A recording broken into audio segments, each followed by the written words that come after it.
एक चाहूल प्रीतीची भाग 1 मुंबई सकाळची वेळ. एका मोठ्या मॅन्शनमध्ये खूप हलचल होती. सगळे लोक आपापल्या कामात व्यस्त होते आणि अनेक सेवक संपूर्ण घर सजवत होते. इतक्यात 65 वर्षांच्या अनिता देवी त्यांच्या खोलीतून बाहेर आल्या आणि तयारी पाहून समोर उभी असलेल्या त्यांच्या सुनेच्या जवळ जाऊन म्हणाल्या, सर्व तयारी कशी चाललीये सानिका? 45 वर्षांची सुंदर दिसणारी सानिका अनिता देवींकडे पाहत म्हणाली, तयारी तर बरी चालली आई.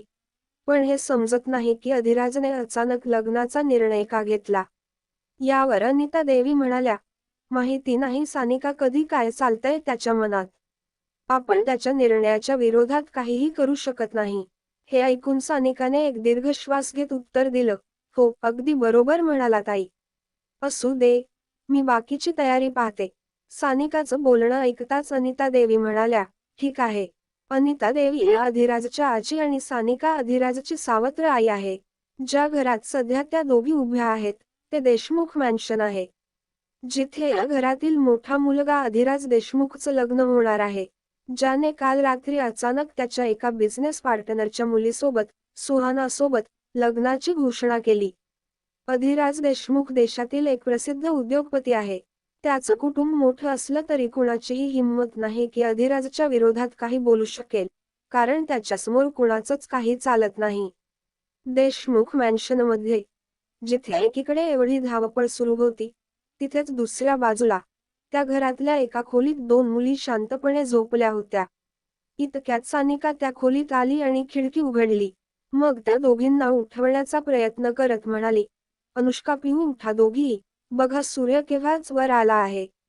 इतक्यात त्या दोघींमधून एक मुलगी आपल्या चेहऱ्याला उशीने झाकून म्हणाली, काय आहे मदर इंडिया? सूर्य झोपतोही तर आमच्यापेक्षा आधी ना. सानिकाने तिचे उशी खेचून घेत उत्तर दिलं, अच्छा, सांगते तुला मी. आज घरात लग्न आहे आणि खूप कामं आहेत. चल उठ लवकर. तेव्हा सानिकाची नजर दुसऱ्या मुलीवर गेली आणि ती तिच्याकडे पाहून म्हणाली, आणि हिला बघ किती आरामात झोपली आहे.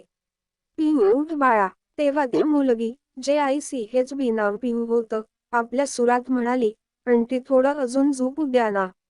कालच तर आमची एक्झाम संपली. थोडा आराम करू द्या. त्यांच्या दोघींच्या गप्पा ऐकून सानिका थोडी चिडली आणि चढ्या आवाजात म्हणाली, नाही, अजिबात नाही. घरात लग्न आहे आणि तुमचं बघा, अजूनही झोपल्या आहात. खूप कामं बाकी आहेत अजून. इतक्यात अनुष्का डोळे चोळत उठून म्हणाली, लग्न? कसलं लग्न हे? एक दिवस आधी सांगितलं जातं की उद्या लग्न आहे. आणि तरीही मला ती चालती फिरती लिपस्टिकची दुकान अजिबात आवडत नाही. ही अनुष्का आहे. तिचं वय 20 वर्ष आहे. आणि ती अधिराजची सावत्र बहीण आहे. दिसायला खूप सुंदर आहे. पण मुलींप्रमाणे राहणं तिला आवडत नाही. साधारण मुलींसारखं शॉपिंग करणं, मेकअप करणं किंवा तयार होणं तिच्या आवडीचं नाही. ती बहुतेक वेळा टॉमबॉय सारखीच असते. अनुष्काचं बोलणं ऐकून सानिका हलकं हसत म्हणाली, बाळा तुझ्या आवडीनिवडींनी काही फरक पडणार नाही. ती अधिराजला आवडते आणि त्याच्याशी काही बोलायला हिंमत आहे का तुझी?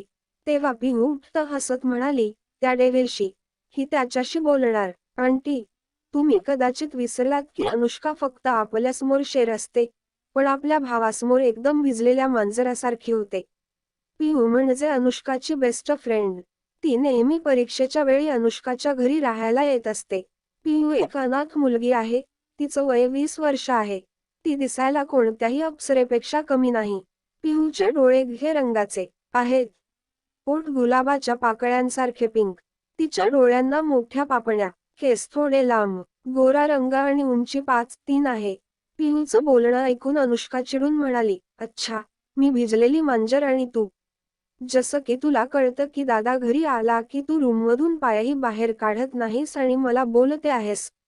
हे ऐकून पिहू लगेच उत्तर देत म्हणाली, हो, मला त्यांच्यापासून भीती वाटते. तू पाहिलं नाहीस कसं त्यांच्या निळ्या निळ्या डोळ्यांनी ते सगळ्यांना घाबरवता, एकदम डेव्हिलसारखं. खरं सांगायचं तर मी तर हाच विचार करते की ती मुलगी या डेव्हिलशी लग्न का करते आहे. तिला त्याच्यापासून भीती नाही वाटत का? अनुष्काने विचार करत उत्तर दिलं, हो ना तू बरोबर म्हणते आहेस.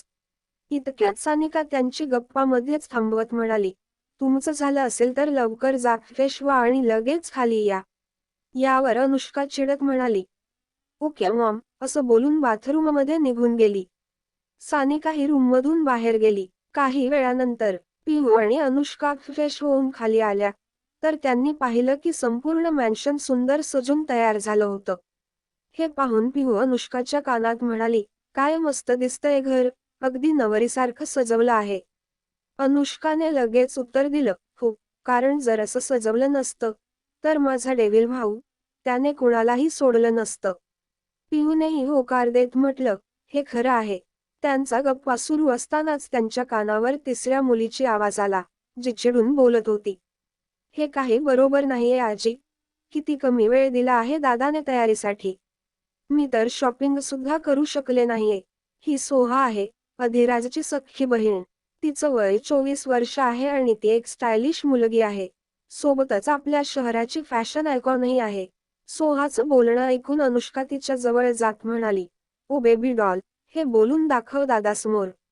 इतक्यात सोहा म्हणाली, शट अप मिशी, मी आजीशी बोलतेय ना. यावर आजी म्हणाल्या, सोहा बाळा, यात मी काही करू शकत नाही. तू एक काम कर, आत्ता शॉपिंगला जा. मग आजी अनुष्का आणि पिऊकडे पाहत म्हणाल्या, तुम्ही दोघीही जा आणि तुमच्यासाठी काहीतरी घेऊन या. आणि तेव्हा आजी अनुष्काला धमकावत म्हणाल्या, आणि तू मुलींसारखे कपडे घे. नाहीतर घरात परत येऊ नकोस. आजीचं हे बोलणं ऐकून जिथे अनुष्काने तोंड वाकडं केलं होतं, तिथेच पिहू आणि सोहा हसायला लागल्या. त्यांच्या गप्पा झाल्यावर पिहू, अनुष्का आणि सोहा तिथून थेट मॉलसाठी निघाल्या. त्या तिघीही काही वेळातच शॉपिंग मॉलमध्ये पोहोचल्या. अनुष्का आणि सोहा शॉपिंग करण्यात व्यस्त होत्या, पण पिहूने तिच्यासाठी काहीच घेतलं नाही कारण तिच्याकडे जास्त पैसे नव्हते. ती एका जागेवर उभी राहून काहीतरी विचार करत होती. इतक्यात सोहा तिच्या जवळ आली. सोहाने हातात एक लेहेंगा पकडला होता. ती तो लेहेंगा पिहूच्या अंगावर लावून पाहत ती म्हणाली, हा लेहेंगा तुझ्यावर खूप छान दिसतोय पिहू. हे मी तुझ्यासाठी घेते आहे ओके. हे ऐकताच पिहू तिला नकार देत म्हणाली, अरे नाही दी, माझ्याकडे खूप ड्रेस आहेत. त्यातलं काहीतरी घालीन मी. तुम्ही तुमचं बघा. तेव्हा सोहा तिला रागावत म्हणाली, शटअप, मी म्हणते आहे की हे मी तुझ्यासाठी घेते आहे अन दॅट्स फायनल. इतक्यात अनुष्का तिथे एक म्हणाली, हो यार पिहू घे घे. कधी कधीच ही कुणासाठी काही करते. सोहाने अनुष्कावर चिडून म्हणालं, shut up Anu, otherwise I will break your teeth. सोहाचं हे बोलणं ऐकून अनुष्का चूप झाली आणि त्या तिघीही आपली शॉपिंग पूर्ण करण्यात गुंतल्या. देशमुख मंजनमध्ये शॉपिंग करून परत आल्यावर पिहू थेट अनुष्काच्या रूमकडे जाण्याचा विचार करत होती. पण तिचं लक्ष पूर्णपणे तिच्या फोनमध्ये होतं. अचानकच ती कोणाला तरी धडकली आणि पडणार म्हणून पिहूने डोळे घट्ट बंद केले. पण तिला जाणवलं की ती जमिनीवर पडलीच नाही, कारण कोणीतरी तिला वाचवलं होतं. हे लक्षात येताच पिहूने डोळे उघडले आणि समोर उभ्या असलेल्या व्यक्तीकडे पाहून ती घाबरली. तो कोण होता ज्याने पिहूला वाचवलं, आणि त्याला व्यक्तीला पाहून ती इतकी घाबरली का? जाणून घ्यायला वाचत रहा. एक चाहूल प्रीतीची. To be continued. व्हिडिओ आवडला असेल तर लाईक करा, शेअर करा आणि चॅनेलला सबस्क्राईब करून बाजूची घंटी नक्की दाबा. धन्यवाद.